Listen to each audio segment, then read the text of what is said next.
Hey. Welcome to episode 123. That's 123. We made a podcast. Caesar, drop it on them. 23. Having issues. See? Told you. Episode 123. We made a podcast back in the building. WeMadeItPodcast.com for all your We Made It Podcast needs. At We Made It Podcast on all social media. You like that one? That's actually really good. Yeah, it's really good. That's crazy. WeMadeItPodcast.com. At We Made It Podcast on all social media. Caesar, it's like the first one I've ever drank that's refreshing. Caesar drinking this strawberry lemonade Synergy GT's kombucha. So it's like literally refreshing. Oh, it's a bomb. They only got it at Trader Joe's right now, to my knowledge.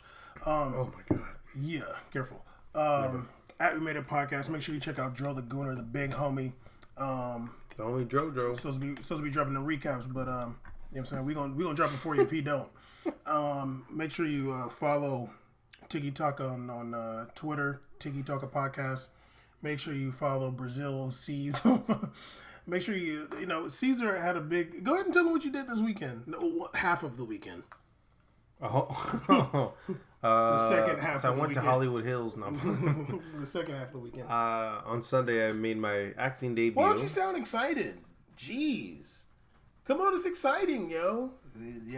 On Sunday, I made my acting debut, and honestly, it was a blast. I had so much fun. It was the first time I felt crazy nervous. It was just too much fun, and I think I literally told Miss, I want to pursue this feeling. I want to go for this again. I acted in a play called Gargoyle. It was written by Diana Verbano. Directed by Rosa Navarrete. Okay. They did an amazing job. I had an amazing cast. It was where? It was at the Curtis Theater in Brea, California. Thank you. People might want to know. You got a whole program with your picture and a biography in there. Yeah. So I had an amazing time. I definitely want to do this again. And yeah, it was really dope. Caesar's really whack. Caesar acted in a play. It was a stage reading. He had a big old hat and everything. He was doing an accent for a little bit of the play. He played a priest named Raimundo. It was a great time. We went out and seen him. We had a bunch of people out there to support him. At least like 7, 8 people out there just for Caesar. You know what I'm saying? It was great. Caesar's out here doing big things. And also check out Caesar on Carverse. There's a YouTube channel. You can follow Carverse. Is it Carverse 1 on Instagram? No, Carverse TV on Instagram and Carverse TV on Twitter. Okay. And Carverse on YouTube, you can see his first episode of Carverse. Him and his friend, his longtime friend, high school friend, Christian, a.k.a. KO, up-and-coming performance artist. Yeah. So we have the first episode dropped. Here we go. There will be some more guests that are I'm trying to work out dates to work out the next guest. You're trying to get Oprah, one of them is trying to get Oprah, Balotelli. We're trying to see if OJ's free. We're just gonna see Steve Jobs. You know, the name of the show. Originally, when I did the show, I only wanted to kind of talk to artists. But now I've just kind of realized I'm down to talk to anybody. I don't care what background you're from, what's going on, or how many counts you have on your charge. If you're alive or a liar, I'm down. Yeah, I mean, it was initially supposed to be about cars, but you know what I'm saying. Since Christian is your old friend, y'all talked more about what he got going on. Well, we did. I know you're over here trying to stun on me right now, but actually, what really happened, since you want to come over here and just get the clip off on the first episode we made, was that I didn't have the mic turned on for the entire thing. I talked about the car, and we did one take and dipped and didn't watch the clip, so that's we didn't get an audio. Around. Right. Are you done stuffing an entire stale chip in your mouth into the camera with your mouth open, though? If you're watching this on YouTube, this is awful. Yeah. Make sure you watch the videos on YouTube. They're hilarious. Anyway, Caesar, wow, dog. Yo, what's up? So much to talk about in football. Since you don't want to promote your own stuff, I got to do it for you. I don't know why you're attacking me. Literally the first 5 minutes of the show have been nothing but attacks. Indeed, because I'm excited for you. I want you to be excited for your own stuff, too. You know what I'm saying? I am excited. I don't encourage you to do things and put you in position to do things so you can not be excited for it. You damn weirdo.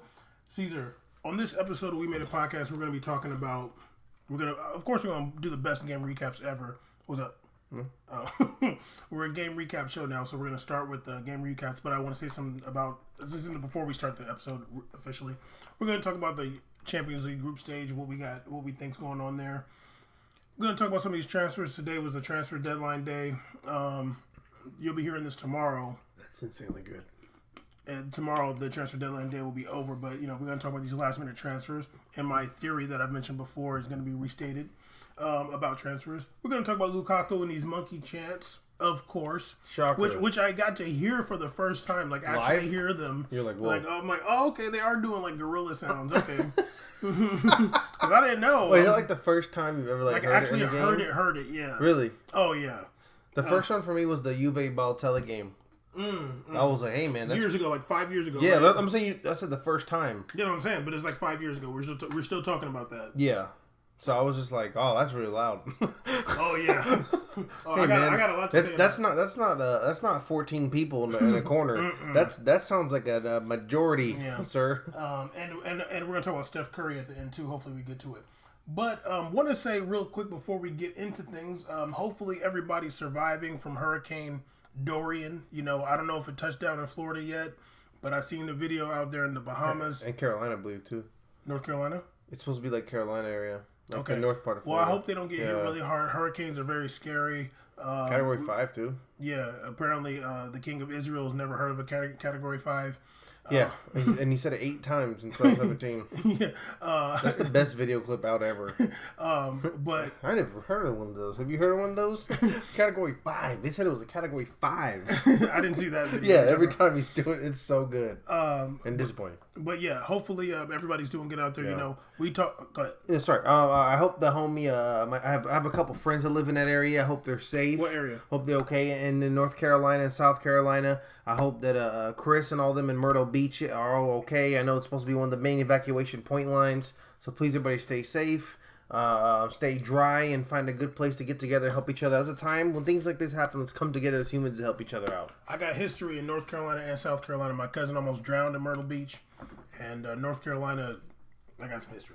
Anyway, let's get into the real show here. Caesar, we had some amazing games this weekend.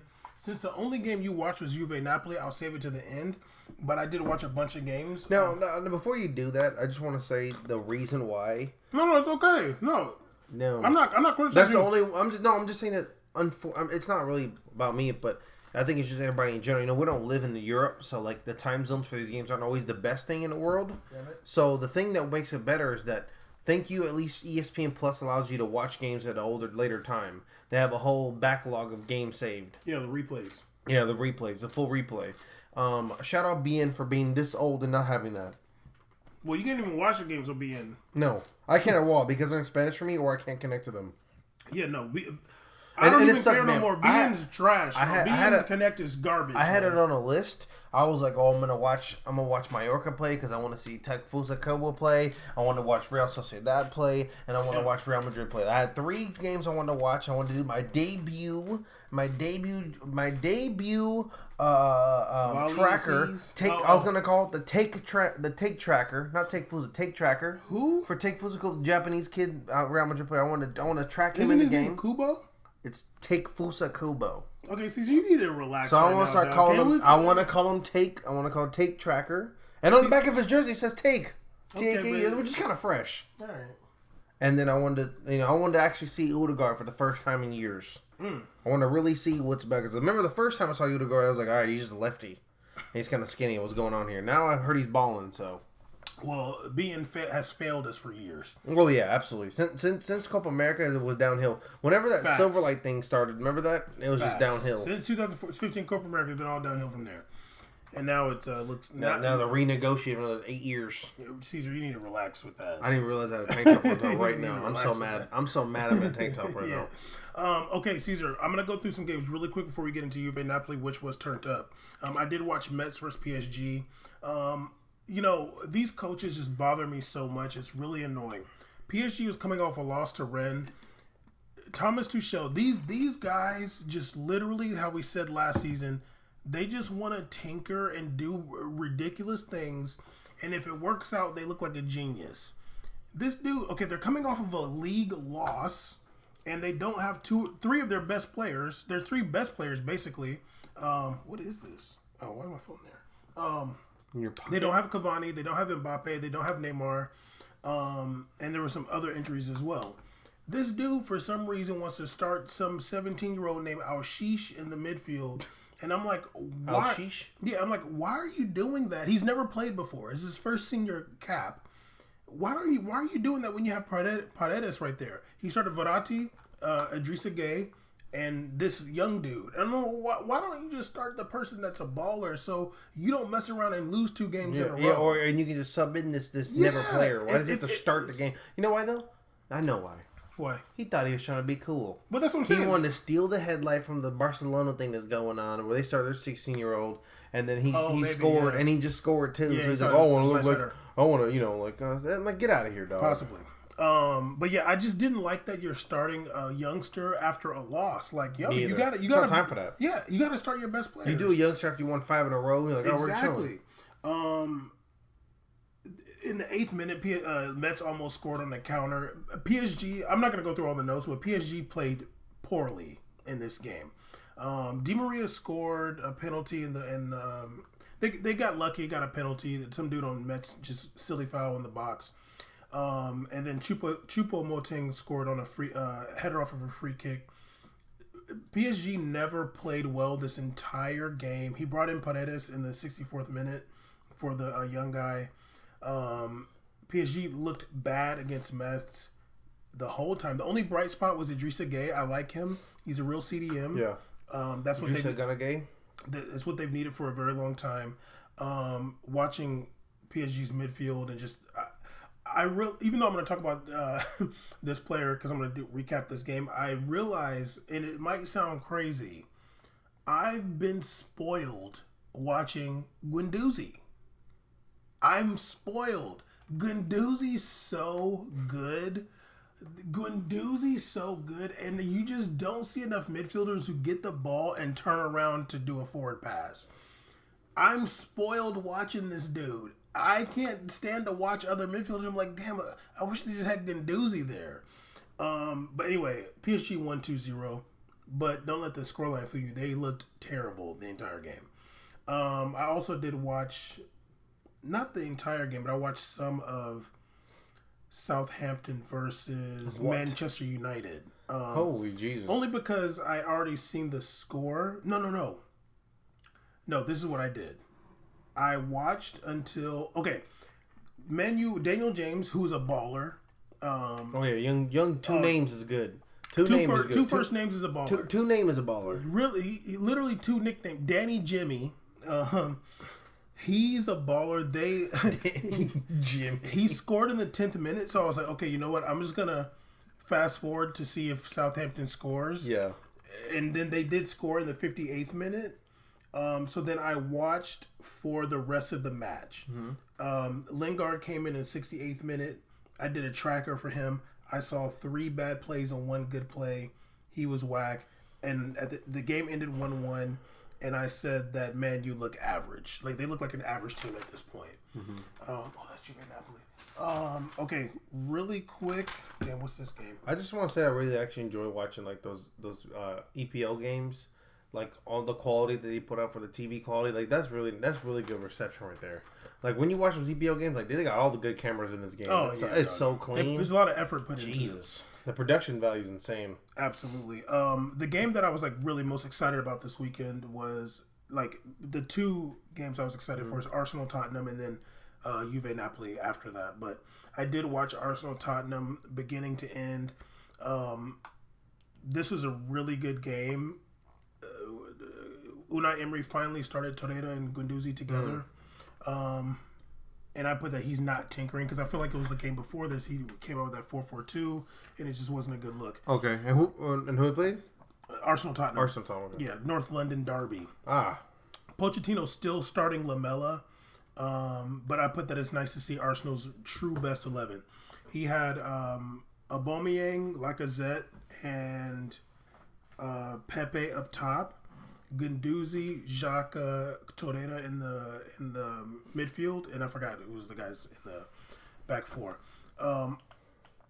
I did put that I want to see a good game from Davison Sanchez, but then in the beginning they showed him and his lips were so ashy. I was like, "There's no way he's gonna have a good game with lips that ashy." I'm like, "Come on, man." I mean, he's in England, but come on, dude. They ain't got what a daggone chapstick. I'm like, dog, cause somebody could tell him, "Yo." No one's gonna tell him that. Not even Danny Rose. No. Not even daggone. Danny Rose is over there. Come on, bruv. He's not gonna say, "Hey, bro, come on, bro. Come on, bro." That lip was so ashy. I was like, "That's so embarrassing." That's gross. This is NBC, man. Okay, it's NBC, man. Let me get this straight. You just said on this show, "Hey, like I don't think he's gonna have a good game because his lip is ashy." Yes. And then I make a second comment. You tell me, "Come on, relax." Well, you said disgusting. That's why. That's next level. How is it next level? If you don't understand, you don't understand. Okay, let me get into this game really quick. Wow. Yeah, I mean, if you don't know, you don't know. 5th minute, I put Arsenal's dominating. 9th minute, I put Arsenal looks so good and Guendouzi's everywhere. And the 9th minute, I put that bang. And then 10th minute, Eriksen scores a goal. It was a hella Leicester type goal. You're doing a lot right now, and I'm uncomfortable with this right here. Can you please stop? Thank you. It was okay. This dude's a child. Whatever you tell him to do, he'll do. Don't do, he'll do it. I don't like being told to do. Yeah, exactly. It was a Leicester type goal. Lloris kicked it up. Somebody got a header to it. It fell to somebody, and like Eriksen got it in there. But the problem was David Luiz, another bad mistake. Similar mistake he made against Liverpool against Mohamed Salah. He stepped up, and he didn't need to do that. They're coming on basically what amounts to a counter. You're stepping up and they're just getting right past you, and I don't know why I don't know why. Like he does that. It's just sometimes he has a mental error, and I'm like lapse. I remember the Suarez when he got obliterated. Well, that was because he was coming off an injury, and I remember that. Mm-hmm. But I remember, and his brain works too, though. Yeah, I mean that was a little bit different, but this one is just like, yo, dude, like you're stepping up. It's just a bad mistake. I'm just saying we've seen this in history. Like I understand he's injured. No, he's not injured right now. But I know in that game, but like it's like that wasn't shocking. Like I've seen that before. Yeah, no, it's not shocking, but it's just a bad mistake. Like not to say he does. I just don't think he has good decision making skills. I think I think he does generally, but he's liable for a big mistake like that. Just really unnecessary. It's just frustrating, especially like watching a Brazilian player, knowing that like, you know what teams he's played on, that he doesn't get call ups or anything because you just know like what. Other players younger than him don't make the same mistakes he does. But you know what? I wouldn't even though that was a big mistake. Like it's not like he had a bad game. No, but like, the mistake can be critical. No, it can, and it was critical. And he doesn't always make. He doesn't make like it's not the small error. Somehow he just always has his lapse on a big error. You know, honestly, he would be really good as a CDM. Like playing the center back. He did it a little bit, Chelsea. And for PSG too. He's really good passing the ball, picking out passes. He had a bunch of long balls that were just like these outside curler long balls that like landed perfectly.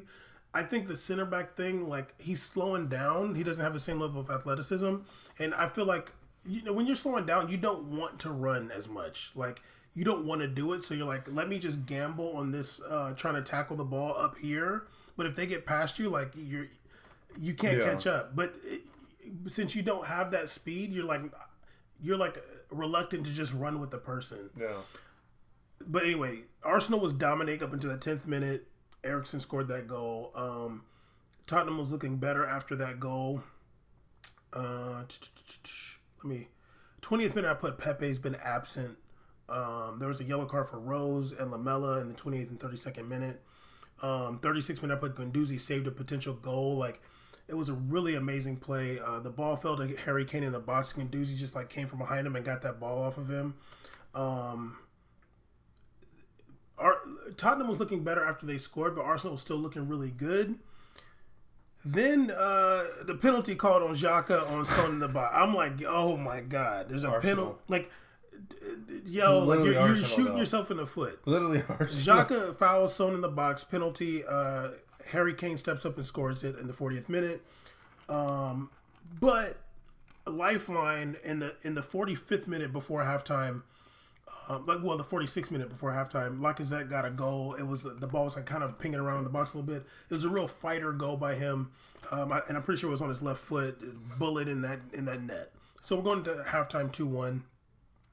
55th minute, I put that Pepe is not looking good in the final third. He definitely hasn't adjusted to the EPL very well yet. That's a big adjustment, though. It is a big adjustment, and I feel like he's still. You can tell like he's. His formation's different. Everything's different. It's not like he's like lost his game, but like he's still trying to figure out like what to do. Yeah, you're trying to find those spaces where you can explode or be effective. It's like tough. It's tough. Yeah, it's tough. But he's not. And he didn't come in and have like a whole summer. Like, you know what I'm saying? Like, I don't think he had the whole before summer to work out, do all the preseason, do all that. No, he didn't. And to be honest with you, also like it's going to be tough playing with Lacazette and Aubameyang, who are like really good with each other. You know, trying to like get trying to like get in with them. Like it's going to be difficult. But he has potential, but he didn't have a great game.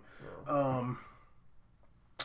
I put again that Son is just by far the most dynamic player on Tottenham, and he should be playing for Manchester City. I don't want to see him for Tottenham anymore. Yeah. You need to be playing for like a really good team. Top team. Like, he'd be a baller on City. I mean, Caesar's cat's having some issues right now, so I think he's going to get up. Yeah, that's a great idea getting that cat there. 63rd minute. 59th minute. Okay. Dele Alli came on for Lamela. I was really proud of Lacazette for getting a yellow card on defending on a counterattack. I was like, that's really cool. I'm gonna have to take something back. I think at this point, 63rd minute, Dani Ceballos came on for Lucas Torreira. Dani Ceballos once again balling out. I gotta take it back, yo. I'm like, damn dog, he's killing EPL at this point. Like he's looking amazing. Like these dudes got nothing on him in EPL. Like he couldn't do this stuff in Real Madrid. Like, he couldn't do it in Spain. For the record, like that's literally for the record right there. Like, oh yeah, he's balling. I was skeptical of him because I'm watching him in La Liga, but in EPL he's like, this is easy. 71st minute. But they can't keep him. Yeah, we'll see. 71st minute, a goal by Aubameyang. Amazing pass by Guendouzi, who was by far man of the match. Really dope pass, cross overhead. Aubameyang got the bottom of his foot on it. And then what I thought was even almost doper in a sense that in the 74th minute, there was a yellow card on Harry Winks from Guendouzi thugging, and he had to foul Guendouzi. He got a yellow card. 76th minute, Arsenal's putting so much pressure on Tottenham. Pepe had some really bad shots toward the end of the match. Game ended 2-2. Really dope Arsenal coming back from 2 down. I also put at the end of the match, like I can't imagine Ozil playing for this team. But I guess he's not going anywhere because the transfer window's closed. Yeah, and he's still wearing a 10 jersey. But man, like the way Arsenal was playing, and they were playing a 4-3-3. I'm like, there's no way Ozil could have, because they were playing fast and just like going. Ozil can't do that. So I don't know what's gonna happen with him. He's just sitting on the bench, cashing checks, having a good time. I guess so. Like setting up fake robberies. Well, he can still leave. He just can't leave to an EPL team. No, he can't leave to. No, the deadlines. All the deadlines. All the leagues are done. Damn. I mean, he could wait till winter, I guess. Shout out Real Madrid getting so many wingers. Who'd they get? Nobody. Oh, okay. Okay, speaking of Real Madrid, last one before we do Juve Napoli. I did watch them play against Villarreal. Mm-hmm. Your boy Jovic started. Mendy finally started too. Yeah, he was injured for a while. Yeah, he had a good game. I actually liked him up there. He put in some balls with his right foot too, which I thought was dope. The game ended 2-2. Both of Villarreal's goals were rebound goals. Bale did have a brace. His first goal was really easy. Dani Carvajal and Jovic did all the work. Dani Carvajal did all the work, got the ball to Jovic. Jovic did a nice little backheel pass back to Dani Carvajal in the box. Carvajal crossed it, and Bale's just like right there for the tap in. In the 68th minute, Modric came on for Jovic. I did put that's kind of funny. Jovic is literally like, he's actually the backup for Benzema. Yeah. Like, that's really what he's there to be. And there was a lot of hype around him, like he's a star. And I'm just like, he's not bad. There's parts of his game that remind me of Kun Aguero because he's a good dribbler, like kind of good and stout dribbler. He's good in the box. But, like, Benzema is looking insane out there. Like Benzema's balling. Like, he looks in form. He looks in really good shape. He's running everywhere. But Jovic is there to be his backup. Yeah. And it just kind of like takes some relief off of him. Yeah. So when Benzema can't start, because once again, like, it's hard to forget they're still missing Eden Hazard. Yeah, right. So when Hazard's there, like, there's really no space for Jovic because they played a 4-4-2 this game. Yeah, I saw that. But yeah, Jovic is there to be his backup, and I think he can function pretty well in that role. The second goal that Bale got, it was off of Modric, won the ball in the midfield. Really great getting the ball off a dude on the super shoulder bump tackle. Got the ball, got it to Bale. It's a typical like left foot shot on the right. Nothing too like amazing there. Like it's not like he had some amazing game other than that. Real Madrid didn't really look that good this match. And then at the end, Gareth Bale got the red card. Got two yellow cards within like 2-3 minutes of each other. It was ridiculous. I was like, yo, dude, like, I think he did like some retaliation foul because the dude had fouled Casemiro or something like that. Mm-hmm. So I think he like stomped him. Yeah, didn't they have like weird? I heard there was like weird post game comments by Casemiro on them. I didn't see it, but so he like stomped the dude. I think he was like retaliating for Casemiro or something like that, maybe. But you got a yellow dog. But then like the second one, he's just like running. He like kicks his leg. He like kicked the dude all in the thigh or something like that. Dog, like you literally gotta whatever. Bam. It was annoying. It's not worth it with him. I was like, yo, dog, you got a red card at the end of the match. Like, the end. Like, that's such a waste. Seriously. Especially when your team's already hella injured. The injury list from Real Madrid is crazy. I mean, you're going into international break, so, like, maybe you're like, oh, whatever. I'm trying to, like, make this vacation longer on my international break. I'm not trying to get called up. Yeah. But, yeah, I don't know. Anyway, Caesar, Serie A season is back. Damn. You did watch Juve versus Napoli. I did. What a game to start Serie A season, by the way. Oh, yeah. I watched it, too. I was like, oh, yeah. I'd seen the score already, but I was like, you know what? I'm still going to watch it. I just want to say, before we start, I thought that when that game started, I was like, I was like, I had a feeling, I was like, this like, feels right. Like, this game feels good. Like the music, the crowd was like super hype. I was like, okay, this game might get turned up right now. Oh yeah, definitely. Like, I mean, it's a big rivalry. It is, and it was really fun to see all these kind of like new faces on the team. See Manolas over there from Napoli. Yeah. I'm like, oh, he scored that goal against Barcelona. Never forget that goal. Never. We all would have done that though. Yeah, oh, absolutely. He ran to like the middle because he knew that they shortened, they made the field smaller. Please stop saying that. The thing that I put before the match, Rabiot, riding pine. Who thought he was going to start for real? They talk about him being a star. This star midfielder. He's going to be playing against. And I said, where is he going to get loaned to in December? No, we brought Juve brought Rabiot in for games against Bologna and they're like, we got a game against Genoa. Oh, we got a game against Brescia. All right, well, let's go put that Rabiot out there so Aaron Ramsey doesn't get hurt. They're gonna put him out there and be like, man, we can't do that anymore. I mean, if we're looking on this bench and you're seeing Aaron Ramsey there, and you're like, oh, he's definitely gonna come in every 98% of the time before Rabiot. In this match, Emre Can came on before Rabiot. Yeah, Emre Can is look. Yeah, I know how I feel about Emre Can starting this. What's up? But like that guy is really good player. Yeah, and he's better than Rabiot. And for sure off the bench, you're like that. You're getting. You know what you're getting out of him. And he's better than Rabiot. You're not gonna get Rabiot. And he's better than Rabiot. Yeah. So yeah, I put Rabiot right behind. Also, I put that Higuain rocking that number 21 like Cavani does on the national team. So you know that literally has nothing to do with anything. How you know? You talk to him? He's walking. You know why he's rocking 21? He's over 21. Why? For 21 Savage. Okay. He's trying to channel his 21 Savage this year. What about it? He's trying to be Savage. Okay, no. 21. Okay, I think that was cute, but I think he's doing better than drinking some random crap about Cavani again. I think it's random because that's the number Cavani wears for the like nobody cares, man. He's Argentinian. So what? Nothing to do with Uruguay. You might say that, but Mario Cardi, when they were asking him in his press conference, his transfer, he said they were like, "Oh, who do you know on the team?" He's like, "Well, of course, I know the Argentine. I know Di Maria." He's like, "I know Cavani too." So don't sleep. They know that's the dumbest thing ever. They know who the GOAT is. Oh, I know Cavani. They know who the GOAT is. Anyway, what did he meet him in his 2 caps in his life? Who? Icardi. How many caps? Yeah, 4. Icardi. Anyway, we'll talk about that later.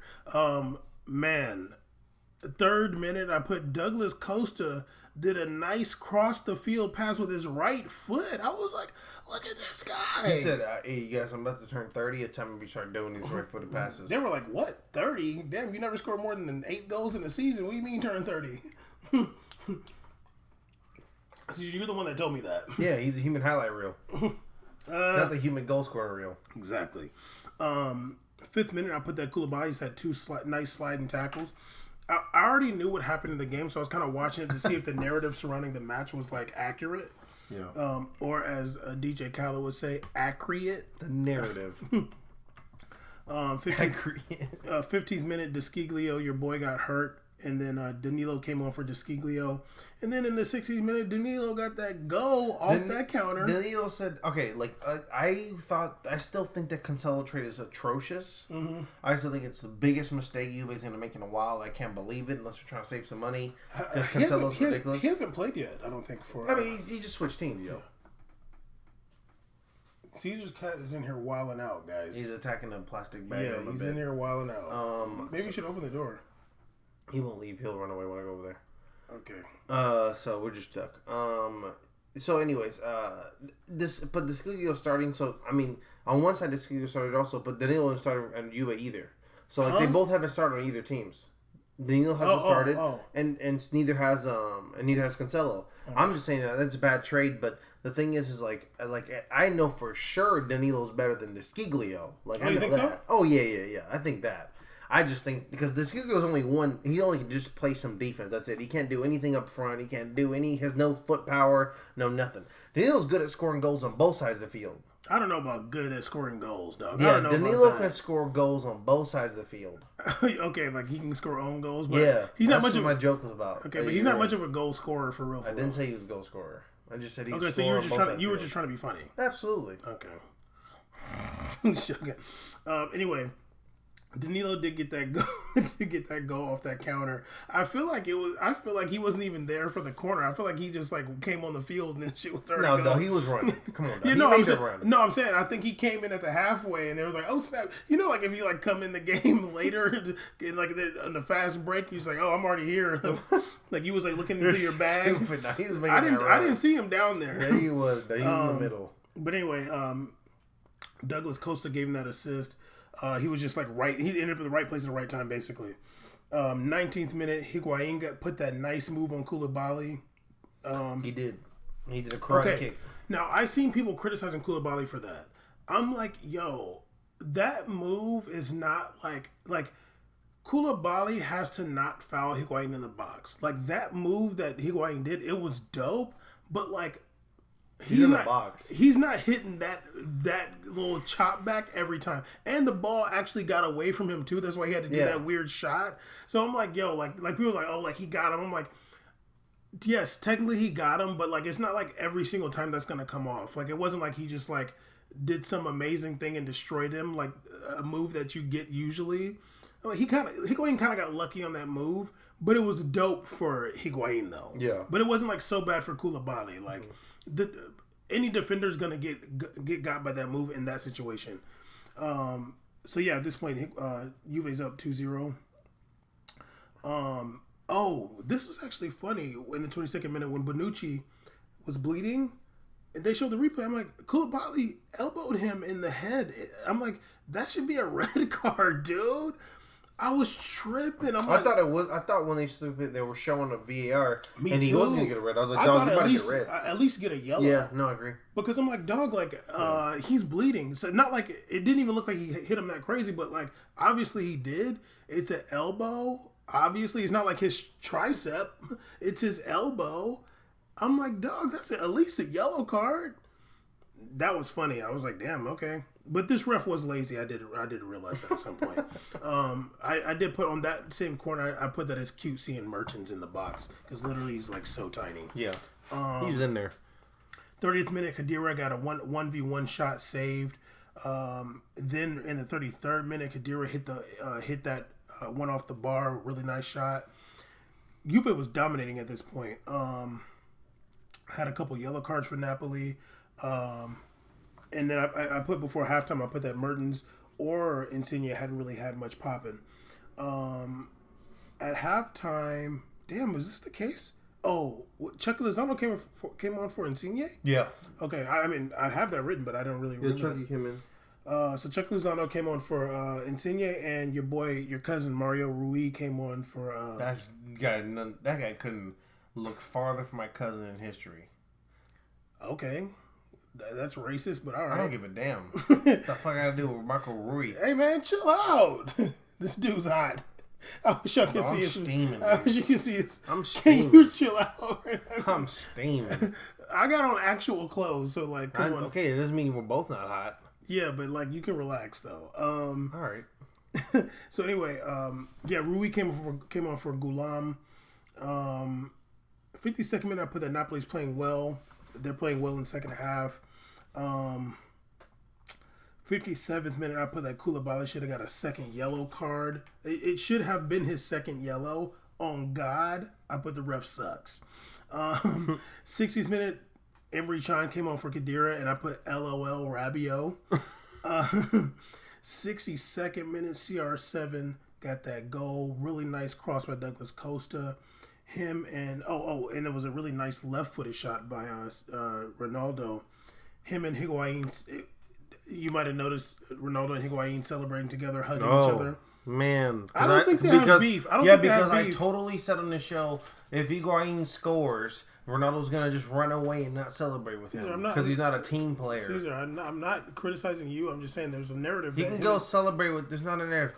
He can go. There's a narrative because you wasn't there when it went down. Caesar, hold on, you're attacking me. You wasn't there.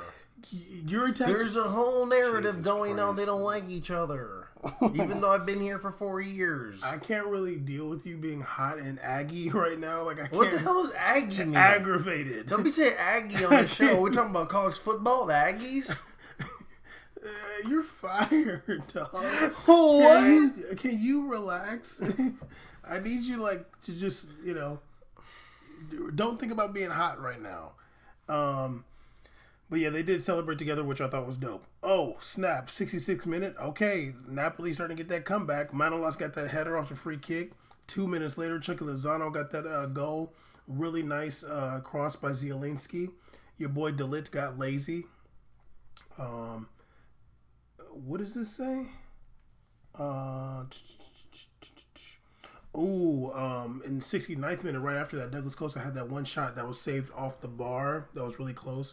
Juve had a lot of shots. Like they could have easily had 7 goals in this match. 76th minute, Dybala came on for Higuain. Then 81st minute, your boy Di Lorenzo got a goal off of a free kick. So yeah, now at this point it is 3-3. 83rd minute, Douglas Costa got a yellow card. I put this ref as trash. 90th minute, Douglas Costa put a shot right over the bar. But then you had the penultimate goal in the 92nd minute, an own goal by Koulibaly. He got a lot of criticism for it, but I could tell what happened. What happened was fatigue. He's going to clear that ball. He's tired. He's not putting his leg up as much when he's jumping. He's not getting enough height on his jump. And the ball just careened off his shin and went into the back of the net. That was a fatigue move. Now, there's no excuse for that, really, because, if you're too tired to play, you should let the coach know. But had nothing to do with his skill. Obviously, he's a very good player, but that's fatigue. Yeah. Or it's not like a lapse in judgment or whatever. It's just literally like he's tired. Yeah. And that leg's not getting up as much as it should be. For somebody who watched the game, you're not really saying that much, but. Okay, Caesar, I'm joking, dog. Can you relax? You're really, what's up with you, man? Can you just, oh my goodness. Caesar's an actor now and he don't want to do nothing. He's just like, nah, you talk. I'll sit back here. I'm just getting attacked and it's hot, so it's like, where's my patience supposed to be at? Stop being hot. Can you please? Okay, now I'm cold. So what do you think about the match? I think that it was a really good game, but it only kind of showed me that that the only reason I felt that Napoli kind of really came back is because Juve kind of put their foot off the throttle. I feel like Juve got lax in there, and it was when you talked about the time that Leg kind of messed up, but he was kind of got lazy. They got kind of lazy towards the end. I think that Juve what they really kind of need in the middle instead of midfield is I think that I know they like having the three kind of stout defending midfielders, and of course a really solid back line, but attacking wingers that are very versatile. Ronaldo's still balling, by the way. Still, and I think he looks a little even slimmer now. He looks even like slimmer now. I'm like, I'm like you're like really like trying to like be like he tripped over he tripped over his foot one time. Like he tripped over he got the turf monster got him one time. I was like, it was still early though. I'm like, okay, he ain't really stretched out yet, but he's still out there doing his thing. Oh yeah, I'm like, damn, like he's still a baller. Oh yeah. Did you see the whole thing that happened with the patches on the shirt? So, if you looked at some of the players that had these patches on their jerseys, which ones? Koulibaly had them. Every single player that won Italian League Player of the Year, like Koulibaly was one of them last year. Like Team of the Year. Yeah, Team of the Year. Mm-hmm. And one that was Ronaldo, but he didn't wear it. Why not? He said he refused to do it because he's like, I'm not trying to be identified as like being better than my teammates. Like I want to just wear the same shirt as them. I was like, that's pretty dope, dog. I respect that. That was G'd up right there. I was like, that's really cool. That's cute. Yeah, that was really cool. He's like, I'm not trying to like be different than my teammates. Like we're all the same. Maybe it was branded by Puma or something like that. He was like, nah, I'm Nike though. It's branded by Puma. You never know. Maybe it was by. Even though I didn't see an ad for a clothing company on there, but you wasn't looking that close though. You nah, trying to give him I have my props. glasses on. He might not have earned those props you trying to give him. You right. Oh my god. I'm so done with this dude right now. Anyway, that's the games. The games are turned up. Now it's international break. Your least favorite time of the year? Yeah, I don't really love international breaks. Is it Nations League now? Euro qualifiers, dog. Oh, let's get it. Yeah, Euro qualifiers and last one was so bad. And friendlies. The only thing that's funny is that I should have put money on Portugal. But my Portugal win won. I think England's playing Kosovo or something like that. Hey, I'm like, oh nice. Euro qualifiers are the worst of all the qualifiers because you're like, it's a damn shame that Macedonia be playing. I'm like, what's even happening right now? I think England's playing Kosovo. Like Kosovo and became a country like 97. And Israel's in it. Yeah, they are, but we've talked about that a long time ago. Kazakhstan's in it too, right? I'm like, I thought we know. I thought we know how to use maps already. Like you did. I'm pretty sure Kazakhstan's in UEFA because they play in Champions League. Their league does. Anyway, the big. I almost wanted to do just an episode on YouTube for the Champions League group stage draw announcement. But we got some good stuff popping. I'm gonna go ahead and read them off, and then I'm sure you looked at the group stages, like the teams facing each other. I'm sure you looked at it on Saturday night, right? Can you please do it? Okay. Caesar's mean. So in Group A, we got. I guess it matters to some extent the people who won like Player of the Year and stuff like that, but I really don't care. That doesn't. So Group A, we got PSG, Real Madrid, Club Brugge of Belgium, and Galatasaray. Cool. I want to see if Keylor Navas high fives anybody. They're gonna give him hugs. Hope they start Keylor Navas and Areola that match. That'd be dope. 2 matches. Group B, we got Bayern versus Tottenham. We got Bayern, Tottenham, Olympiacos, and Red Star Belgrade.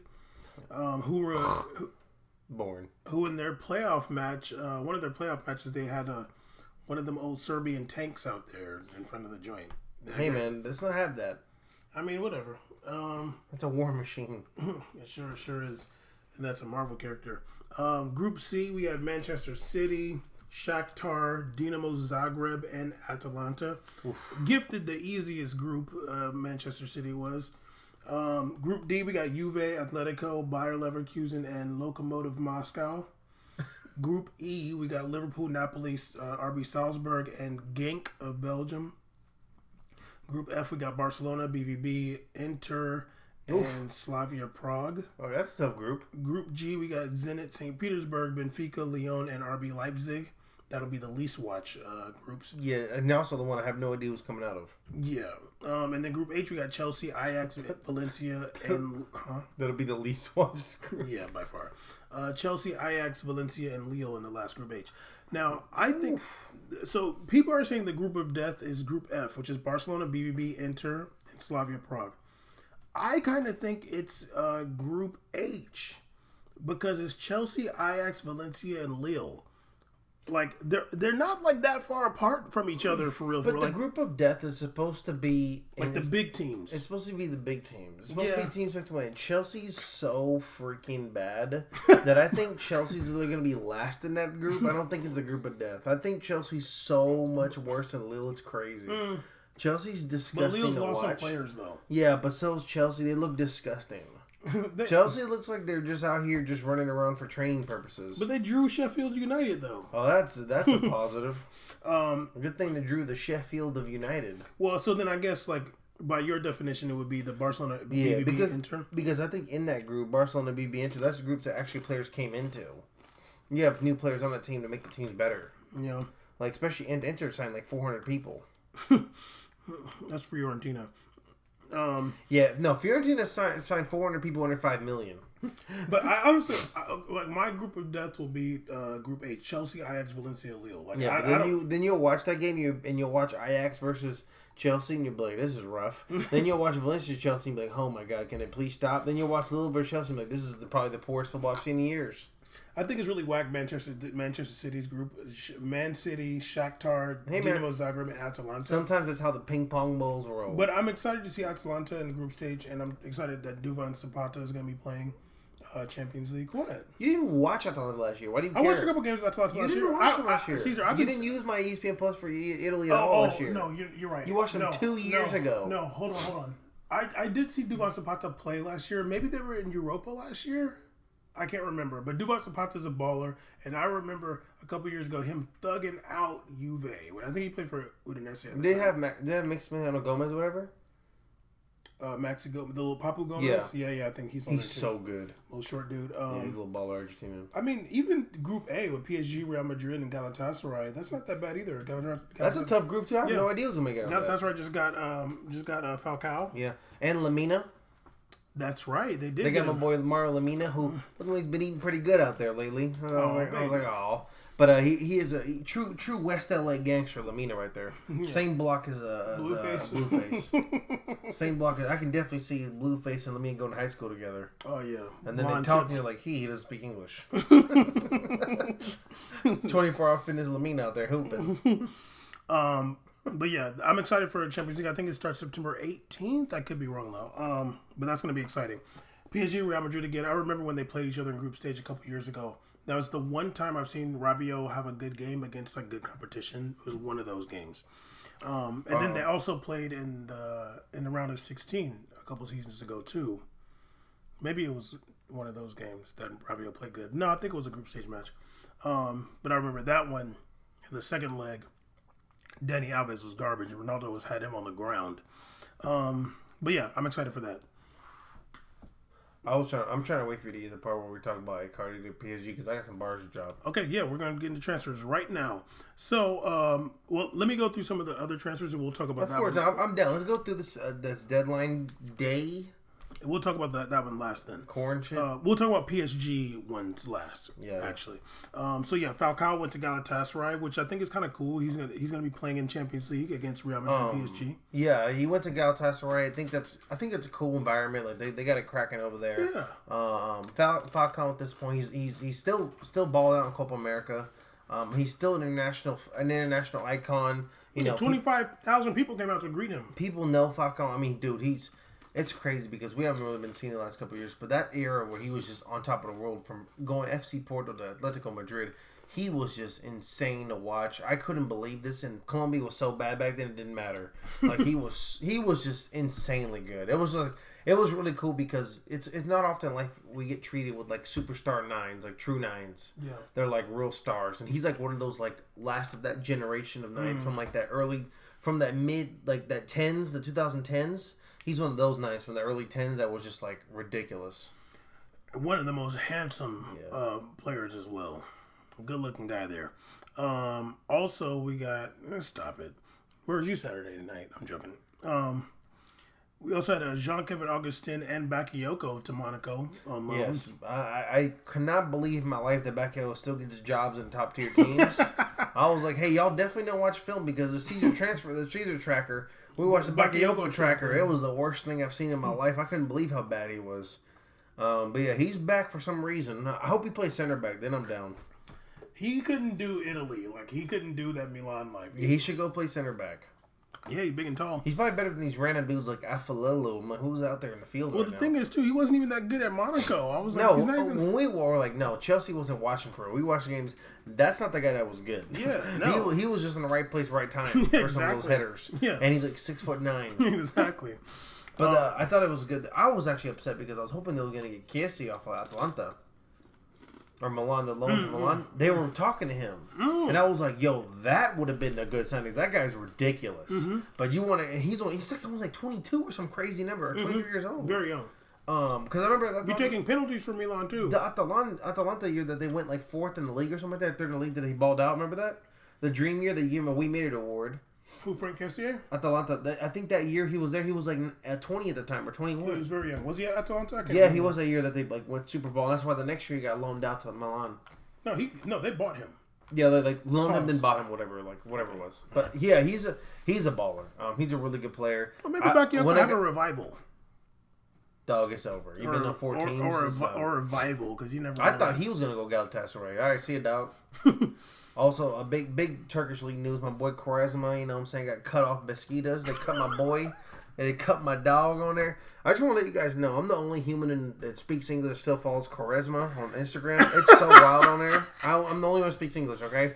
His Instagram is nothing but Turkish and Portuguese, but somehow he has somebody writing Google Translate English for him on posts. He probably speaks English. It's so bad. He probably speaks English. It's a conglomerate of words with no periods. I don't really know.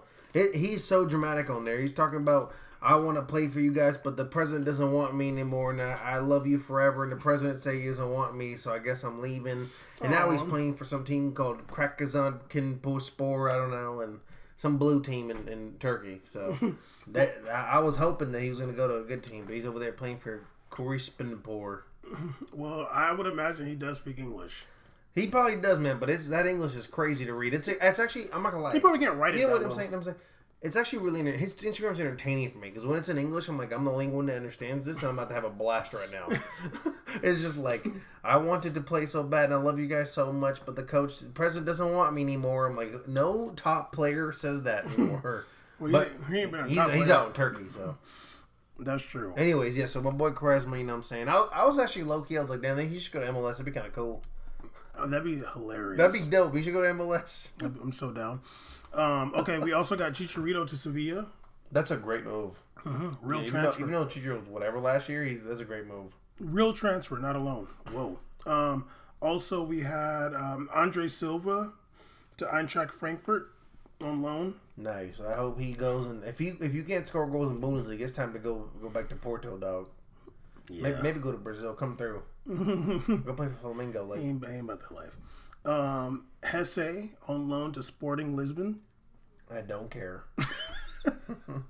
I was listening to Le Bourgeois, the Ligue 1 podcast, and they were talking about how he was so... they're calling him fat. I was like, yo, come on, y'all. Only we can do that. He did get in the game against Metz, though. He came in... probably hella tired, too. They came in like 90th minute. I know for sure he used to eat so much trans fats, man. That guy eats everything. There's like not even any of those in France. Yeah, well, he found them. Okay, so let's talk about PSG's transfer window for a second. Because there's some stuff I want to talk about as well. They did a swap, Areola for Keylor Navas. I think that's just booty. Like, you really are swapping goalies. Like, what's the deal? Like, a goalie doesn't make you win games, dog. Look, you said it, but it's because it ties into my team as well, too. And I'm sitting here, and I'm wondering what in the hell they're going to do, Real Madrid, to address some of these glaring issues this team is starting to come up on. If it's not an issue now, you could feel on this boat ride, things might get a little murky. It's good because Benzema's balling supremely well, and all your errors are hidden when someone's scoring a bunch of goals. But when he stops scoring, which he always does, he stops scoring for a little bit, it's going to get ugly. And what did you do to get that? Yes, Eden Hazard. You have Eden Hazard, but Jovic. You got Jovic, and you kept Gareth Bale. But Vinicius Jr. And you got Vinicius Jr., who's been looking kind of wild lately. I just want to know. I just, where's the signings? What's going on here? It felt like the whole summer's been a cap. It feels like it's been negotiation tactics instead of actually players being signed. Or players and agents are using Real Madrid as a negotiation tactic to get bigger contracts. Because it's really strange to me how so many players can be so closely linked and be on the verge and not go. And it's so fake with these rumors. So the only thing we've done in the last 2 windows is, we got Eden Hazard, but we got... You're going to tell me our 2 signings and movements have been goalies? We've goalies moved twice in 2 windows. We got Courtois before, and then now we got Keylor Navas gone. It's so stupid. And never forget the day that we got Keylor Navas. He's over here accepting a freaking FIFA Best Award for winning Champions League, and he's walking back on the bench. I'm like, this is just so dumb. Caesar, first of all, you're the original Navas hater. The thing is, my Navas. I've seen that tweet too. My Navas hate is passionate. It's out of passion. It really is. Yeah, passionate hate. Yeah, because I have a short temper for him, but it doesn't mean I want to see him. I don't want to see him treated badly. And nor is that. I think it's a big deal. He goes to PSG. I'm like, I don't care. The man deserves minutes. Go get some minutes. That's great. But don't ever try to drop a headline for me about Areola for freaking Keylor Navas. That's not even news. That's 2 guys that are in a backseat coming up to switch backseats. See, you know what else I think too? Like, I think one guy in the backseat. I'm sorry. I think that, and I don't know I don't know what this really, how it would be received, but like, I think a goalie should speak the language of the team. Like, I think your goalie should be able to, like, communicate in, like, the main language. Keylor Navas doesn't speak French, like, at all. Like, I think the goalie should be able to be, like, communicating in, like, the main language. Well, how do you know Ariola can speak Spanish? Who? Say what? How do you know Ariola can speak Spanish? Ariola? Yeah. Oh, he can speak Spanish. How do you know? He played in Spain. I heard him speak Spanish before. Oh, okay. Yeah, he played in Spain, too. Keylor learns some French. You swear like is anybody in that back line even French for PSG? They all speak French. I mean, yeah, Doug, but they don't all. They're like the whole team, bunch of French players. I'm not saying that. I'm just saying I feel like the goalie should be able to communicate in the main. Like if it's somebody going to EPL, like I feel like the person should be able to speak English. Like the goalie has to communicate like a lot, like with words. I feel like it makes more sense for the goalie to be able to communicate in like the main language. I just was something like I don't think a forward necessarily or like the winger needs to know it for real. But I feel like the goalie has to like really communicate with the dudes. Maybe all the guys speak Spanish too. I don't know, but like, yeah, I mean, I don't know. Thiago Silva back there, so I don't know. Like that's just something that came to my mind. It may not even matter, but like I just thought about it. Now, if it ends up that ends up being an issue, I will accept the problem. I think he's gonna ball out. Okay, whatever. He's so good. Caesar, you are fugazi, dog. I can't sit here and let you lie like that. I've always been a big fan of him. Okay, thank you. Okay, so do you want to talk Icardi first or Neymar first? Let's just talk about them together. I think it's pretty interesting right now about them. Okay, well, this is something I wrote about Neymar. What does it mean that Neymar didn't go to Barcelona? Like, what does that mean? Like, does it make PSG look bad? Does it make Barcelona look bad? Arsene Wenger said that if he would have left, then, like, other big players would have started leaving PSG too. I don't know about that.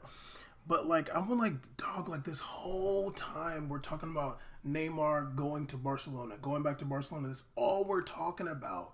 And he didn't go. Like, what, like, those PSG ultras were putting up signs about him and just, like, they were pissed. And I'm sure they still are.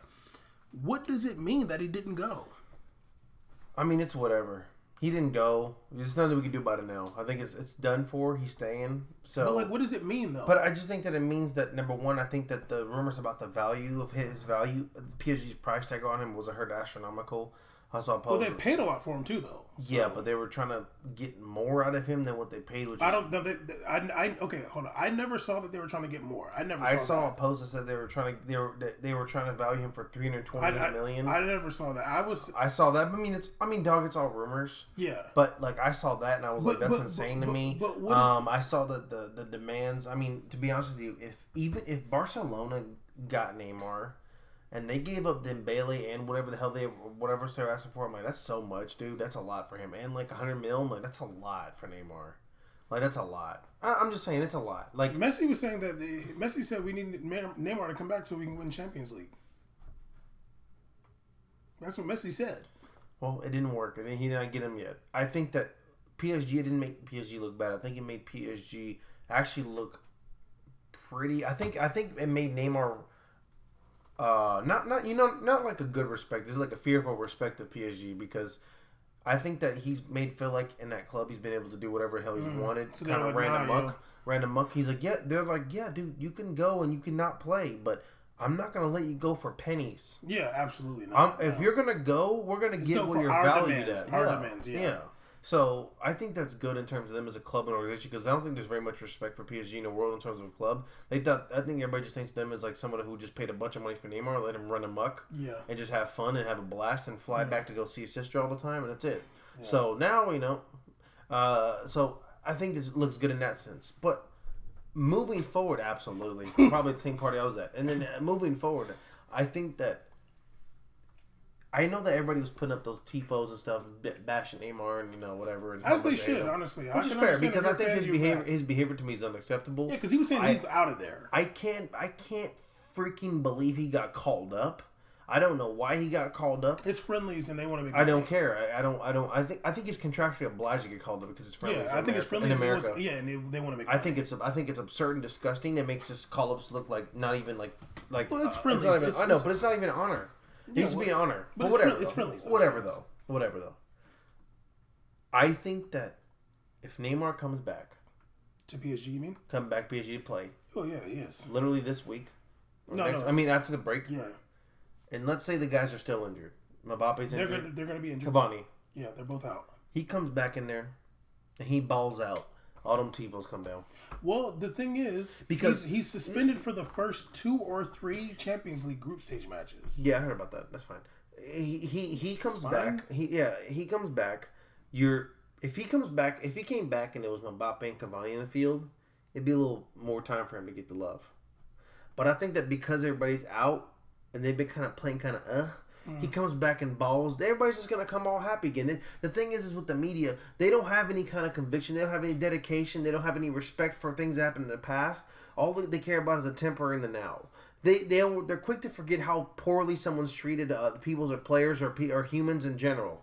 So all he has to do is come back, score 3 goals, do a goddamn backflip, and everybody's all happy again. Well, I don't know. And it's really I really think so. Yeah. I really think so. I don't think people nowadays have that dedication towards animosity towards someone that lasts more than 2 weeks. Well, I think that there are a lot of fans like that, but every club has ultras. No, they do. And I think that there's gonna be like, look, we've seen you score 3 goals against Toulouse and Angers and stuff.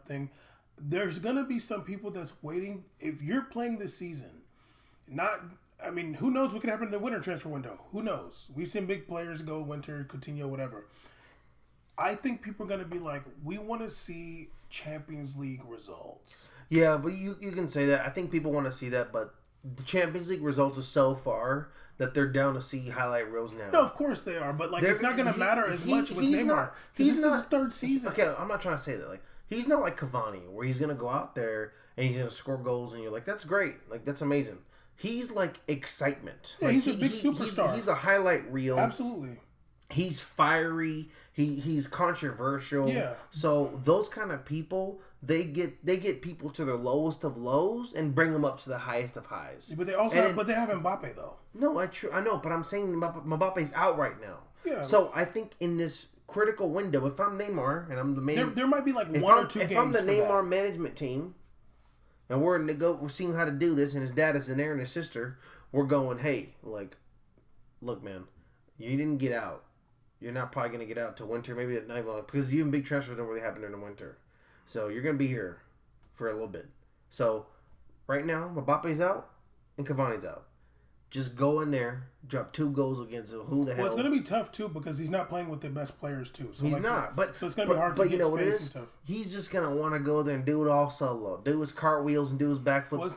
Well, I'm just saying. I'm not saying it's not going to be hard. I'm not going to say it's not possible. Yeah. I'm just saying that if he does that, then this corny, the weak tissue paper soft media narrative, especially with some of these being headlines, well, I don't really, but are honestly, going to Caesar, flip so quick in the side. I'm not really concerned about the media. I'm not really concerned about and the players too. I think they'll just too, dog. I don't let me keep it real. But, okay, bam. We're talking about.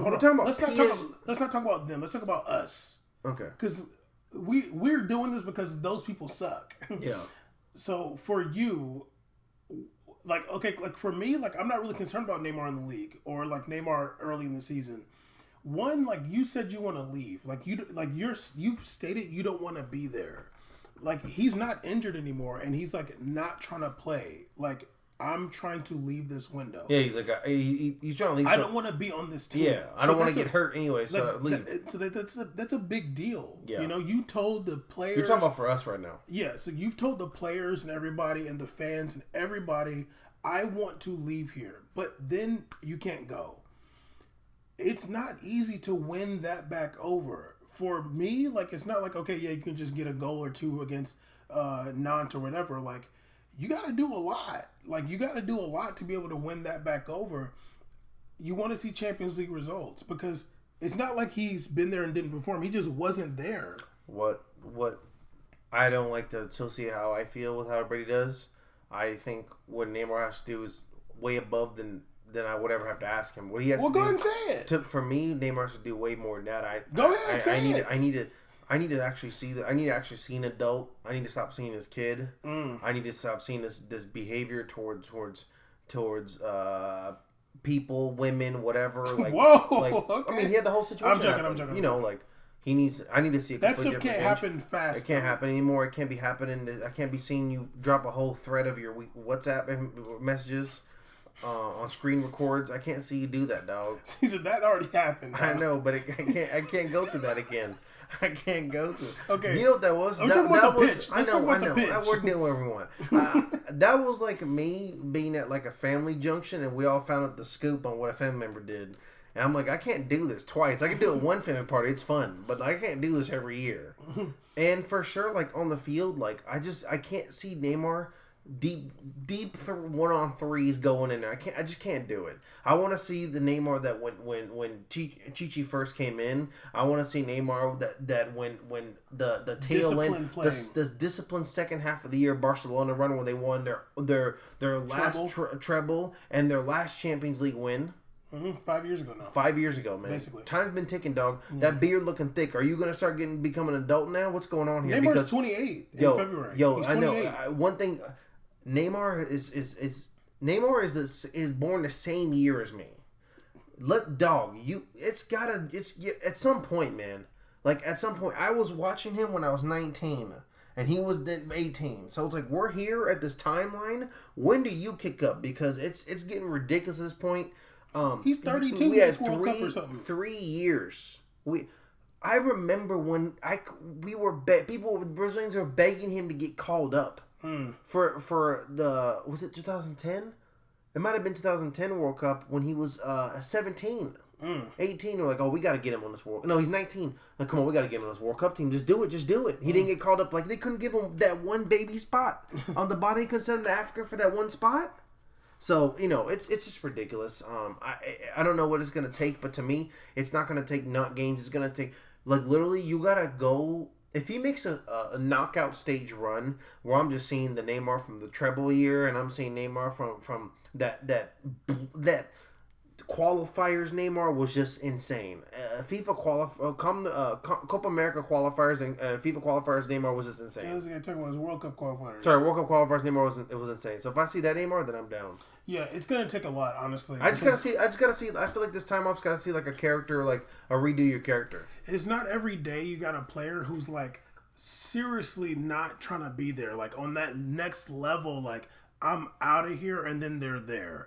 And I just don't know. Like, is Barcelona broke? I mean, no. Because the thing is, I think Barcelona could have. No. We can't say that. Can't say what? That just happened with Bale in Real Madrid. They basically had the agent was basically saying that he's out of there. But you know what? They were destroying the coach. At least in Neymar's camp, they're not obliterating Tuchel. But you know what's different though, because they were literally trying to fire Zidane. But I think that's different because this was like Bale going to China. I feel like that's different than like Neymar to Barcelona. Barcelona and PSG have a little rivalry thing because when Neymar went to PSG. Rivalry. No, they have a thing. Yeah, you know what I'm saying? Like, it's not like obviously they're not in the same league, but there's like a little bit of like fight. Bartomeu's like said things about PSG and stuff like that. Yeah, and Neto hates them or whatever. He mad about the transfer originally. I get it. Yeah. Yeah, so like I think that's like okay. Obviously, PSG's not trying to sell for super cheap, but like Barcelona could have probably done more to get him too, and maybe at some level, just like, you know what, it ain't but worth Barcelona's like, I mean, how much can we do? We signed freaking so many people. We can't. How much can we do? So when, and that makes a question too. Like, when did this even start happening? Like, when was it? Like, if Neymar would have said, you know, last season or like in the summer, yo, dude, like I'm like the World Cup was 2018. Was the summer? No. No, this is 2019. So sorry. If he would have said it like at the end of last season, like, yo, I'm trying to come back, like, then they could have started making things happen. But I don't know. Like, I think that a lot of this started between players talking to each other. In this, like late, it was too late. Though. I think that I think that Neymar and, you know, Piqué and those guys, all those dudes, and Messi started talking about how, you know, hey man, the good old days. Yeah, like, hey man, I want to come back, dog. And Messi's like, you know, I'm gonna keep real, dude. Like, you know, things were different when you're here. You know, we did win, which is true. I'm sure. But Barcelona. I'm only speculating. But Barcelona got Griezmann. But the thing is like, there's a whole team of people working on different things. Yeah, Barcelona got Griezmann. Yeah, dog. I'm saying So the upper management has a whole list of things going on outside of y'all's WhatsApp group. Yeah. So what's the deal? Like, is maybe Neymar? Maybe Barcelona don't even want Neymar for real. They were saying. I mean, to be honest with you. Maybe Barcelona, that Griezmann thing, apparently it was like hella old already. Well, no. They were saying like the year before, but yeah, but I'm saying there was no obligation to buy Griezmann. No, I know. Yeah, no, I know. But it looked like they were already in the works to do that for a minute now. Yeah, but if Neymar's the guy, yeah, because like, trust me, if it was Mbappe talking about they were gonna leave, they would have got Mbappe. Mbappe's 20 years old. You know what I'm saying? With no baggage. I don't think they're doing they're not getting Neymar because he's 28, about to be 28. No, I don't know if it's not an age factor. No, but CJ, you think that if it was Mbappe, they would have got Griezmann? They would have got Mbappe. No, yeah, of course. They would have been like, there's not a team in America, and there's no team in this planet that would have said otherwise. Exactly. So Barcelona made a decision to get Griezmann. Yeah. And I think that they knew that Neymar was there for the getting too. I think I'm gonna be real with you. I don't think they knew Neymar was there for the getting, because I know that tension between Barcelona and PSG's management is like serious. I remember the bashing of each other for a while after that transfer. They didn't like how it was handled. Yeah. It was weird, and I remember even starting off the rumors, it was kind of iffy, where it seemed like PSG was like, oh yeah, like we'll give. It looked like the media was saying that, like, yeah, Real Madrid has a better, easier shot at getting Barcelona.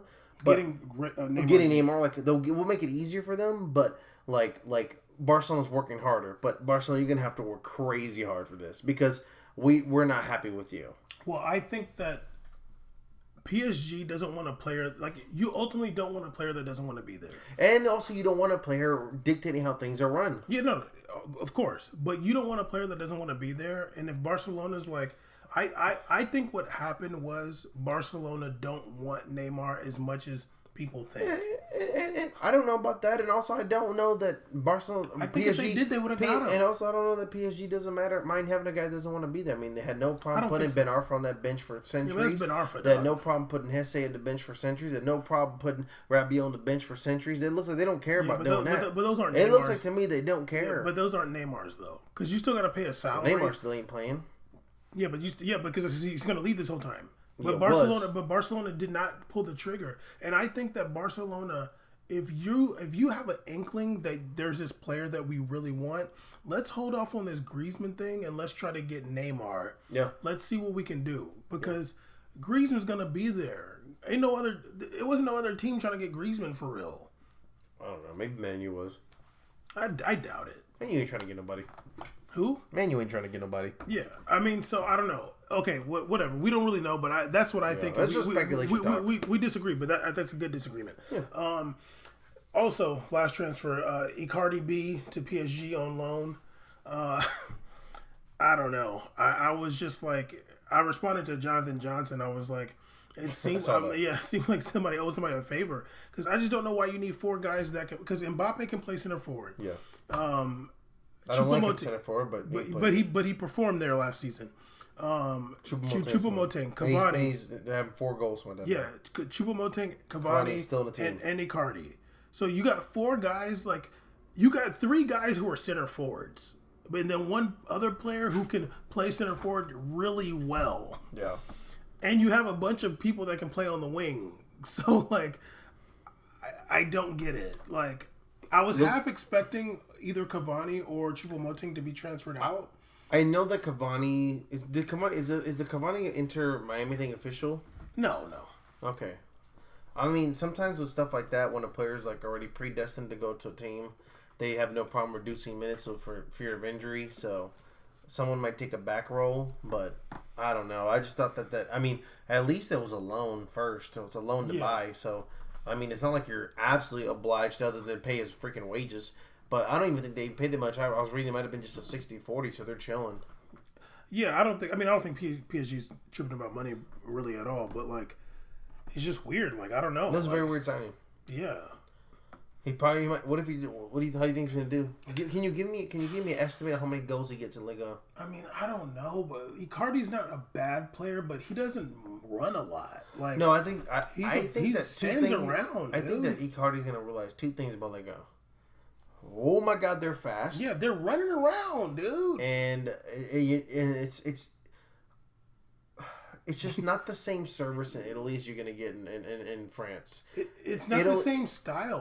Italy's style is like their whole premise. It's very methodical. It's very methodical. Their premise is build up play in terms of teaching tactical and fundamentals to the core. Yeah, to the core.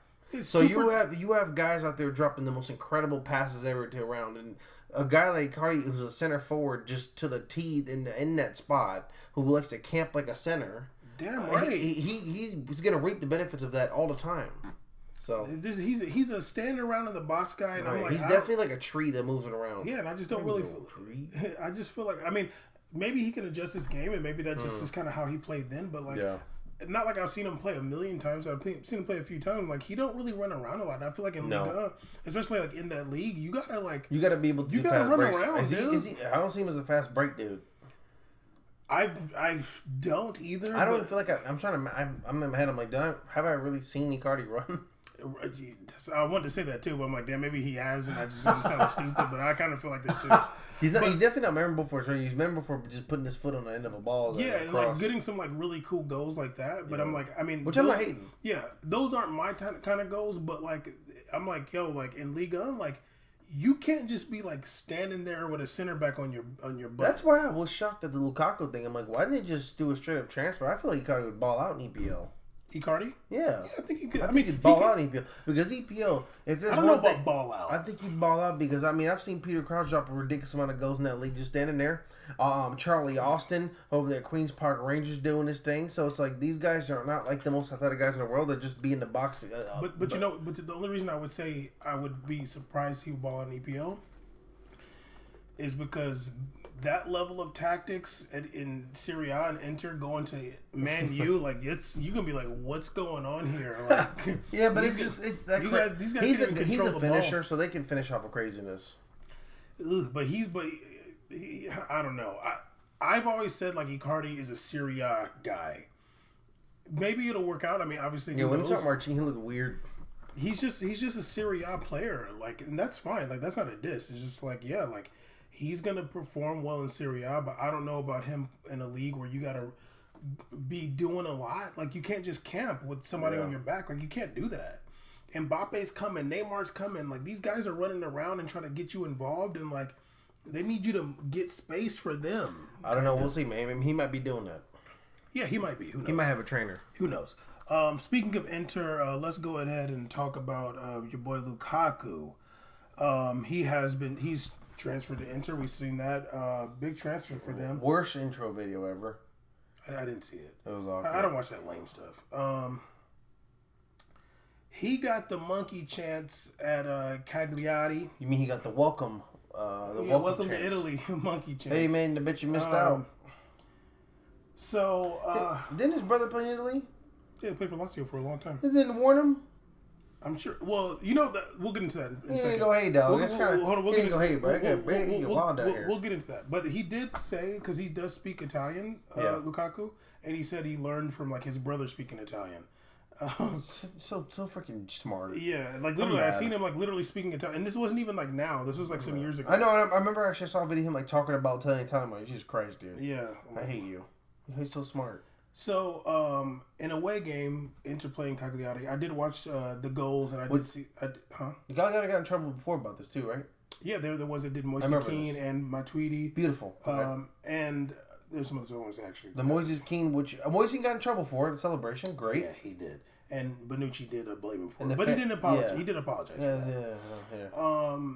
So I just want to say really quick what Conte said, his Inter's coach. He said, "I think that in Italy, we must improve a lot, be more educated and respectful towards those doing their job.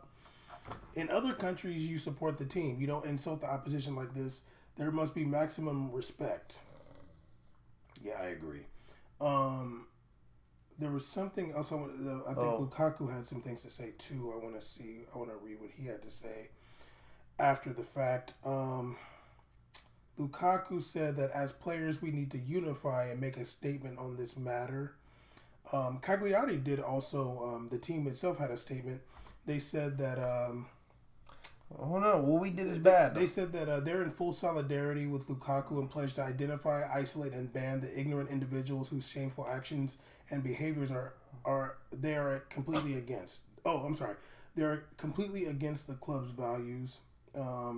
Serie said that they expressed firm condemnation of the incident. Wow. And they're investigating. Look at all the troops rallying. Yeah. For this PR blitz. Go ahead. Who's next? Lukaku did a huge Instagram post. I really don't want to read the whole thing. Many players in the last month have suffered racial abuse. I did yesterday too. Football is a game to be enjoyed by everyone, and we shouldn't accept any form of discrimination that will put our game in shame. I hope the football federations all over the world react strongly on cases of discrimination. I mean, it's not necessarily discrimination, but whatever. Social media platforms need to work better as well with football clubs, because every day you see at least a racist comment under a post of a person of color. We've been saying... Did you check those comments when you said that? No, did you? Yeah. Was people going in on it? Yeah. Damn. Why don't we laugh, dude? We're American. True. Wait, what'd I do? We've been saying it for years and still no action. Ladies and gentlemen, it's 2019. Instead of going forward, we're going backwards. And I think as players, we need to unify and make a statement on this matter to keep this game clean and enjoyable for everyone. Like, you know what's funny is, like, every single time they... Okay, actually, you know what? Let me just say this, because I did watch the game. I didn't watch the entire game, but I was like, let me go ahead and see the goals, and let me go ahead and see, like, when this penalty happened. Okay, so I'm watching on ESPN Plus. And, like, you hear them doing the monkey noises, dog. I'm like, I'm just watching the broadcast. And I heard it. You could hear in the last year's game, too, against Juve. Really? I'm like, yo, it was hella loud. Yo, dog, like, it was loud. It's crazy loud. And you know what's annoying? You know what's... I didn't even deal with that. Yeah, you did. Relax. No, I didn't. Okay. It's my body. You want to switch teams already, don't you? Go ahead. Defend the Calgary. Can you talk about it? It's crazy because last year, I'm like, they're literally doing the chant, and then the ref is walking up and, like, scolding Moises Kean. Like, do you not hear the... I'm like, do you not hear around you? You're in this arena of death right now, and racism is if you want to go attack the dude that's being called out. Don't do that. I know they're being crazy, but don't do that, buddy. So I wanted to see if I could hear it and, like, what the broadcaster said. I'm doing research. So I'm like, okay, this ESPN Plus broadcast of the game, you can hear it. It's loud. Very loud. Lukaku scores the goal. He scores the penalty. And then he, like, looks at the crowd kind of, like, sternly, like that section of the crowd.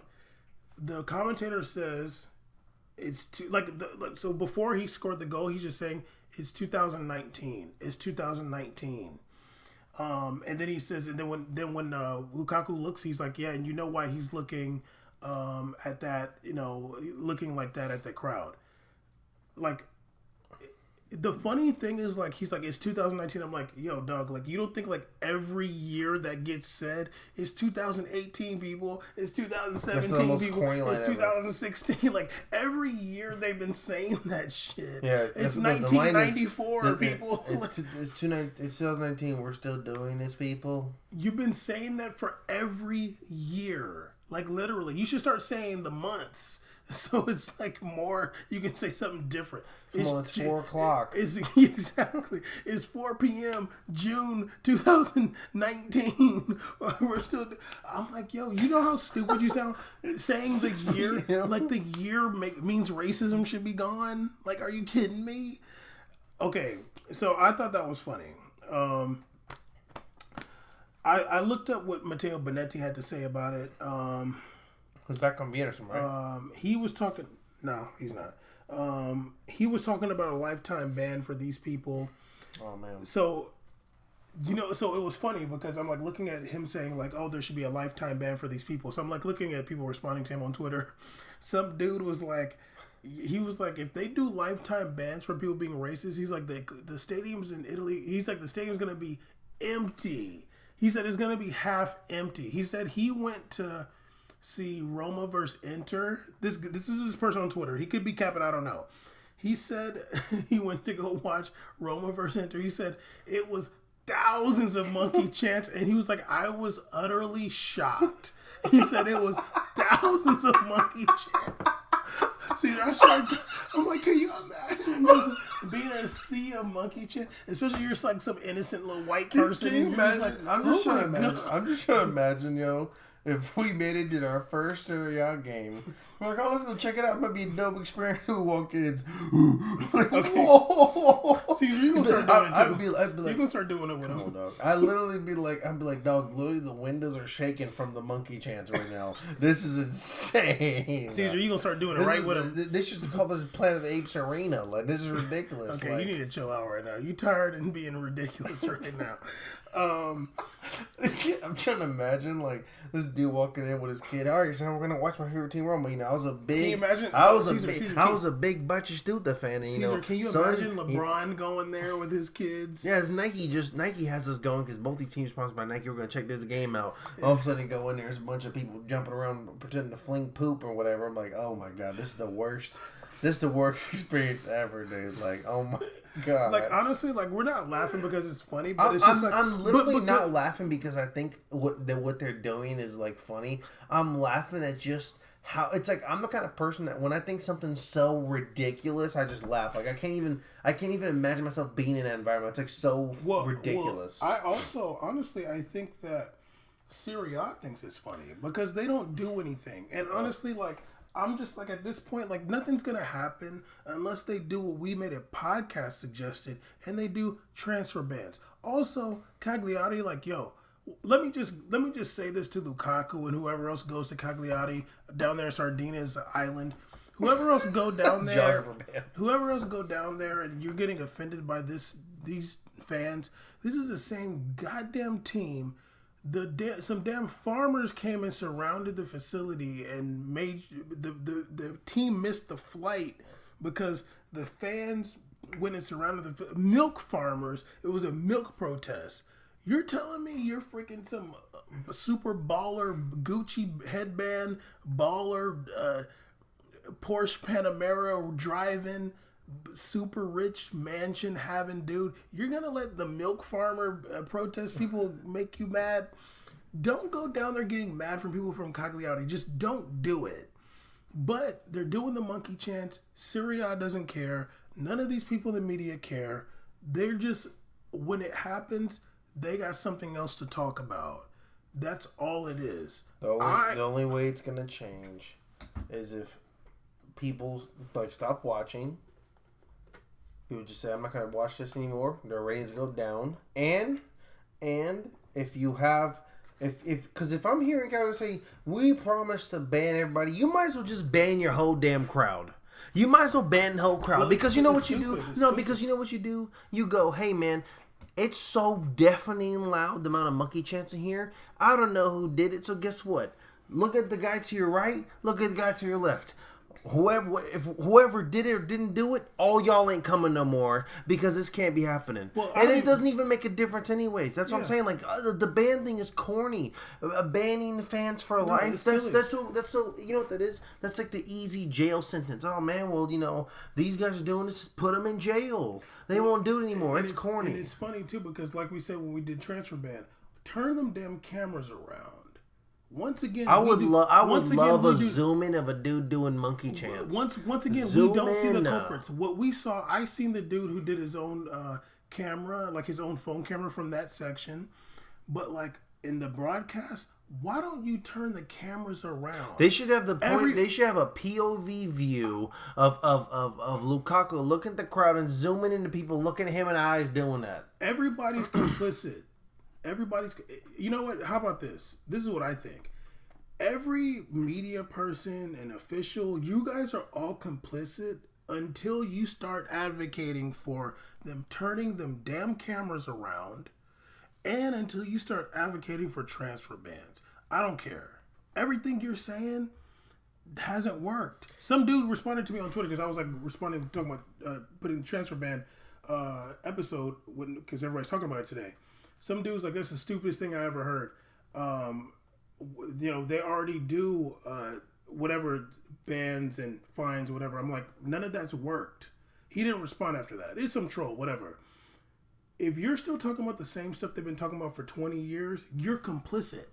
You're actually you're part of the problem of racism in football. The only thing, why don't we try something new? Transfer ban. So Cagliari couldn't have gotten Roger Nainggolan this season. No, you know what? No, I'm done talking about it. I'm done. I don't know what that means. It's pointless. It's dumb. It's stupid. No, I'm gonna keep saying transfer ban personally. No, you can say transfer ban all you want, but I'm done. I'm done trying to tell them how to do you like because racism. That's why. Sure, I just think it's like ridiculous. Like I think it's ridiculous how the media reaction is. I think it's ridiculous how public fan reaction is. It seems like every day with all these things going on in life, it's just uphill battles dealing with people who just want to be internet trolls, but no one's ever saying this stuff in person. So it's like it's all corny. Like everybody has a great statement to type up at home comfortably laying on the bed. They can type up some great statement to counteract and look like they're decent, but no one has anything to ever say live in person in front of people. I know what you're talking about. I'm saying like it always seems like there's some really great response that's manufactured on a post or online or whatever, or some fan has some troll thing to say or some club has some really righteous thing to say back, but no one ever want to say anything live and keep it real and have a debate about it. Cagliari don't want to go over there and have a debate over there in person and say, hey, like, what can we do public to make this happen? No one ever wants to do that. No one wants to be put in a spot and want to know how it feels to be nervous or in pressure to do something. So it's like, it's getting ridiculous. You're not going to be able to ban people from doing something that seems to be embedded in a freaking soccer culture. It's not 5 people that keep coming back and doing it. That's how you tackle a small issue. You have 5 ants in your house. You kill those ants so they don't keep running around your house. You can't just attack a portion. If you have a whole goddamn a culture embedded in multiple teams as is happening, then banning 4 drunk dudes doesn't make a freaking difference because they don't give a damn. Yeah, and it wasn't just they don't give a damn. And it wasn't 4 drunk dudes. No, it wasn't. It was a whole goddamn stadium that was going through the ESPN broadcast. Yeah. And you know why they don't care as much? Because it's not on ESPN. It's on ESPN Plus, so no one's even seeing it anyways. Well, I don't know if that's the reason, but but I'm saying like if it was on freaking mainstream ESPN, if it was on ABC or whatever, then they'd be like, "Whoa, man, this is kind of wild." Well, maybe not, but I mean, either way, what anybody's talking about is like ridiculous. What anybody else is talking about is ridiculous, and it hasn't worked. So I don't know why you keep saying the same stuff that doesn't work. For me, if you're saying the same stuff that doesn't work, that means you're complicit. You don't actually care if you haven't brought something new to the table. We made a podcast that's brought something new to the table. Transfer damn bans. Please. Inter Milan last year had a whole thing where they were monkey chanting hard as hell on Koulibaly, and it became a big deal. Ancelotti was saying that they were going to walk off the pitch or whatever. It became an actual thing. If that would have been if you had transfer bans in place, they would not be having Lukaku this season. Napoli was Would have saved him from some monkey chance. Yeah, saved him from his own damn good. Napoli had that happen to them in Inter. Yes. With Inter fans. Yes. Inter goes and plays Cagliari and Cagliari. And it happened to them with Cagliari fans. So the team that was a perpetrator is having it happen against also teams against them. So it's like, it's not happening to just one side of the country. It's happening on your own home game, and it's happening in away games. How ridiculous is that? The monkey chants are happening in your home games, and they're happening in the freaking away games, dude. It's a good thing you're banning 87% of the goddamn fans every game, right? So it's hella empty up in there. You know what? And screw it. At this point, I'm gonna bring this up again. Don't think anybody listen to this. Don't think that teams don't take action against racism in Serie. Let us remind you, because the transfer ban episode 88 was December. It was like right before the New Year's. It was like December 29th, 2018. So that's 9 months ago. When the Lazio Ultras were putting up pictures of Anne Frank in a Roma jersey and making anti-Semitic jokes about the Roma fans, about them being Jewish or whatever, anti-Semitic stuff, the Lazio team took the players, if I'm not mistaken, they took them to Auschwitz or Dachau, one of them. Took them there, and then the next game or something like that, before the match, they're running around with Anne Frank on their shirts. You can find the picture of Ciro Immobile with Anne Frank picture on his shirt. They took action, and then Caesar made the joke about Rudiger saying, "How come they didn't go to Ghana?" Or what he said, Liberia. I said, "How are they taking anybody to Liberia? Yeah. Where's the plane ride to see Madiba?"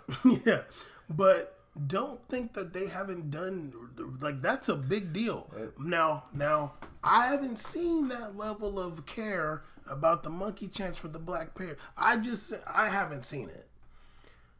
But just know here, we made a podcast. We are suggesting the transfer ban for the team who cannot control racism from their fans at the stadium. I'm actually really intrigued to know what would happen if Ronaldo was playing CR7? Yes. Uh-huh. And the Juve fans started doing that. I mean, he ain't gonna do nothing. No, I know, but I want to know how you feel about it before. I don't know. What's the name? Dani Alves said that one time he was playing against Real Madrid and he was getting racist chants. I don't know if Ronaldo was playing that game too. He was. But yeah, I mean, Dani Alves said that. Dani Alves said that racism in football in Spain is always going to be around. He said it's like prevalent. Oh yeah, man, it's not changing. Like he said that racism in football. But he said that it happened to him in Real Madrid. I'm not sure of what Ronaldo heard or not. But I just want to know when we're going to stop pretending like it's just only happening because their people are at football games. It's not representing anything to do with the culture. And also, I also don't like the narrative of people. They're uneducated, and I think we might have talked about that before too on the transfer ban thing. People, they're not educated. Like, no, it's not that they're not smart. They got good schools in Italy too. Yeah. They got schools. They're just racist. I'm like, you can be smart and racist. I'm sure Steve Bannon knows a lot. I'm sure he's a very intelligent man. Yeah, but he's also a dirtbag. Damn racist. Yeah. So it isn't. I don't think it's necessarily educated. Like education doesn't make you not racist. Yeah, because we wouldn't have these issues with the wealthy and elites and stuff like that. Caesar got a degree. He's racist. Absolutely. 2. But yeah.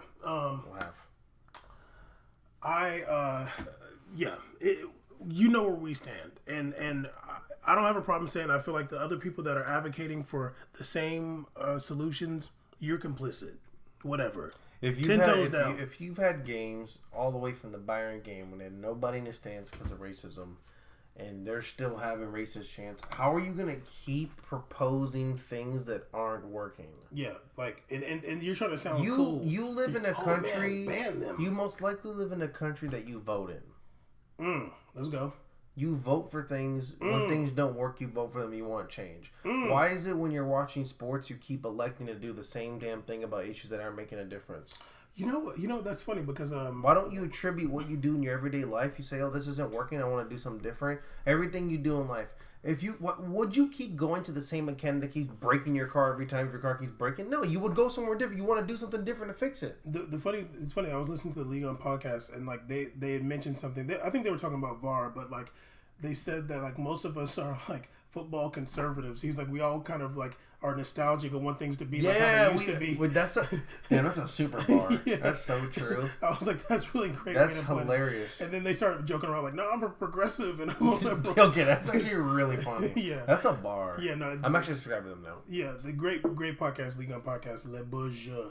But anyway, really long episode. We did not expect this to be that long because it's really hot in here in the studio. Disgusting. In the lab. Chill out. Can't wait for winter episodes. Oh yeah, definitely. But yeah, make sure you subscribe. We made a podcast. I was gonna talk about Steph Curry. He donated a bunch of money to Howard University so they can get their golf program back. I thought that was really dope. It's really dope. But whatever. Sorry. You want to talk about Big Cousins getting in trouble? No, we're not gonna say his threats here on air. But we made a podcast. Oh, I'm sure you do. You've been in that barbershop. We made a podcast.com. We made a podcast on all social media. Holler at us and make sure you go and check out Carverse on YouTube and Instagram. Yeah, fake promotion. Yeah.